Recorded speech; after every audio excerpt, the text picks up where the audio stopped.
Assalamualaikum warahmatullahi wabarakatuh. Alhamdulillah wassalatu wassalamu ala Rasulillah wa ala alihi wa ashabihi wa tabi'in lahum bi ihsanin ila yaumiddin amma ba'd. Para pelajar yang dirahmati oleh Allah sekalian, pertamanya kita bersyukur kepada Allah Subhanahu wa taala di atas limpah kurnia-Nya kita dapat berkumpul bagi meneruskan sesi pembelajaran kita walaupun dalam suasana PKP ini, insya-Allah saya mengharapkan para pelajar istiqamah tetap terus untuk meletakkan diri kita sentiasa dalam kalangan orang-orang yang berminat untuk meneruskan menuntut ilmu ini, insya-Allah. Baik, saya minta para pelajar tahun 3 untuk membuka buku teks kahfah, fiqh syahadah. Baik, sila buka pada muka surat 43. Pada muka surat 43, tajuk yang ke-13, iaitu zakat mukmin. Sebelum ini kita dah baca tentang solat orang yang beriman. Kali ini zakat orang yang beriman. Baik, sama-sama kita baca. Bismillahirrahmanirrahim. Firman Allah Ta'ala, Innal lazina amanu wa amilus salihat wa aqamus salah wa atawuz zakah lahum ajruhum inda rabbihim wa la khawfun alaihim wa la hum yahzanun. Sekali lagi, firman Allah Ta'ala, Innal lazina amanu wa amilus salihat wa aqamus salah wa atawuz zakah lahum ajruhum inda rabbihim wala khawfun alaihim wala hum yahzanun. Sekali lagi, ikut saya baca. Firman Allah Ta'ala, Innal lazina amanu wa amilus salihat wa aqamus salah wa atawuz zakah lahum ajruhum inda rabbihim wala khawfun alaihim wala hum yahzanun. Maksudnya, sesungguhnya orang-orang yang beriman dan beramal saleh dan mengerjakan sembahyang serta memberikan zakat, mereka beroleh pahala di sisi Tuhan mereka dan tidak ada kebimbangan dari berlakunya sesuatu yang tidak baik terhadap mereka, dan mereka pula tidak akan berduka cita. Surah Al-Baqarah ayat 277. Baik, berdasarkan kepada firman Allah Subhanahu wa taala ini, Allah Taala menunjukkan sifat-sifat ataupun ciri-ciri orang yang beriman itu ialah mereka yang beramal saleh. Kemudian sudah sewajarnya dia mendirikan sembahyang. Dan disebut juga di sana bahawa orang yang beriman dan beramal saleh itu mereka yang mengeluarkan zakat daripada hartanya. Itulah sifat di antara sifat-sifat orang yang beriman, dan mereka tidak ada kebimbangan daripada berlakunya sesuatu yang tidak baik. Kerana apa? Mereka bergantung harap sungguh dengan Allah Subhanahu wa taala. Apa yang kita nak bicarakan pada hari ini, nak bincangkan pada hari inilah tentang zakat. Apa itu zakat? Zakat bermaksud mengeluarkan. Dalam petak yang berwarna tu, tengok. Para pelajar boleh ikut saya, sama-sama saya baca. Zakat bermaksud mengeluarkan harta tertentu pada kadar tertentu kepada orang yang tertentu mengikut syarat yang tertentu. Itu maksud zakat. Maknanya mengeluarkan harta yang tertentu. Mana bukan semua harta yang perlu dikeluarkan zakat. Ada harta-harta yang telah menjadi ketetapan daripada Allah untuk dikeluarkan zakat. Umpamanya, harta yang kita miliki seperti emas dan perak, ataupun daripada harta ternakan kita, binatang ternakan. Ada binatang-binatang yang tertentu yang perlu kepada dikeluarkan zakat, seperti kambing, lembu, kerbau. Itu.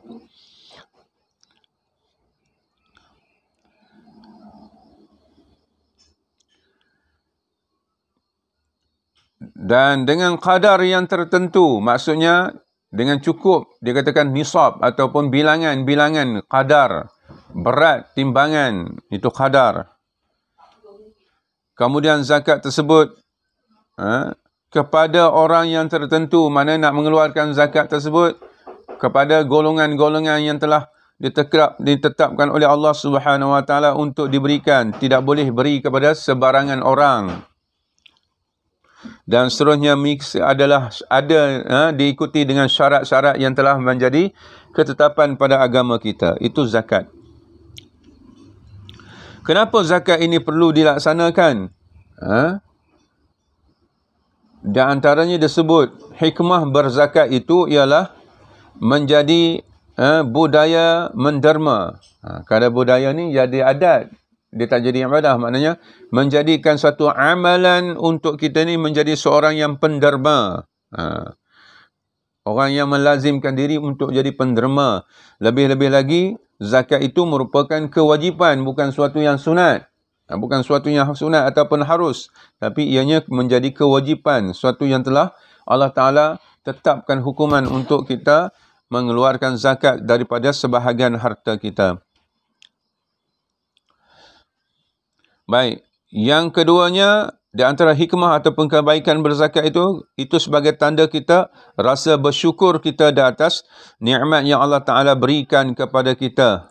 Nikmat rezeki yang Allah Ta'ala berikan kepada kita, lalu kita mengeluarkan zakat, yakni sebahagian berharta kita untuk orang yang memerlukan.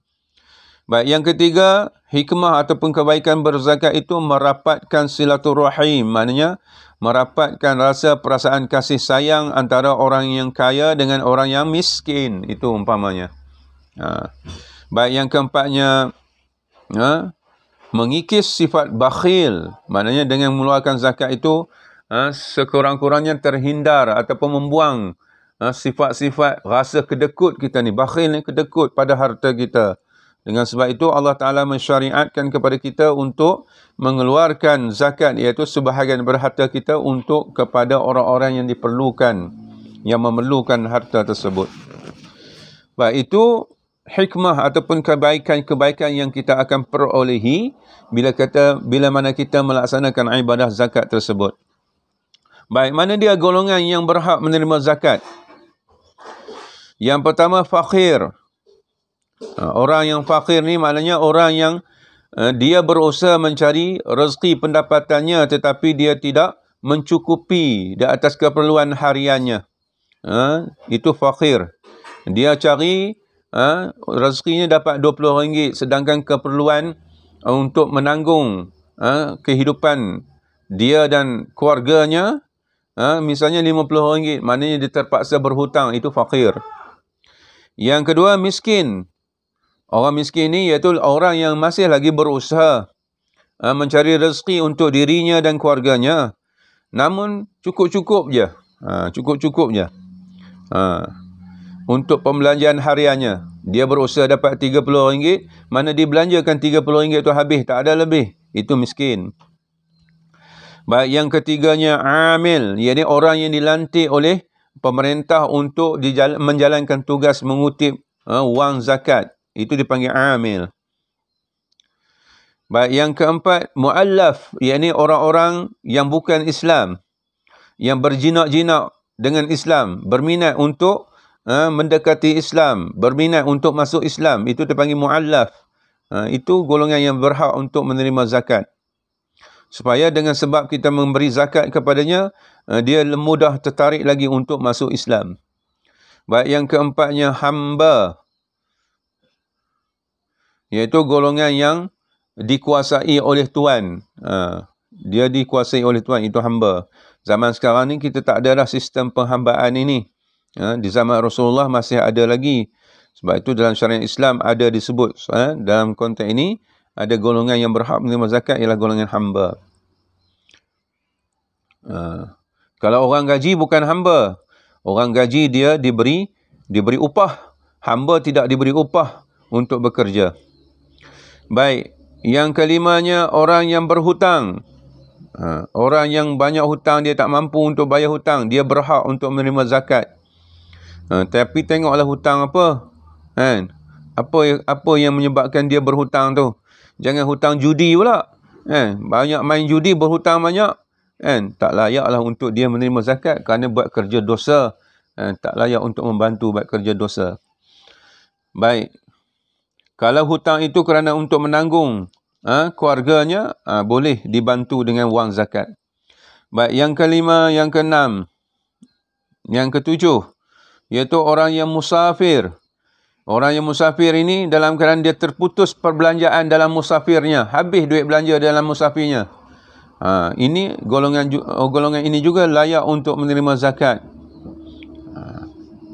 Dia pergi merantau, dalam musafir dia tu keluar daripada rumah dia untuk urusan kerja ke urusan apa, ke menuntut ilmu ke apakah, dia keputusan putus pembelanjaannya, layak untuk dia menerima zakat.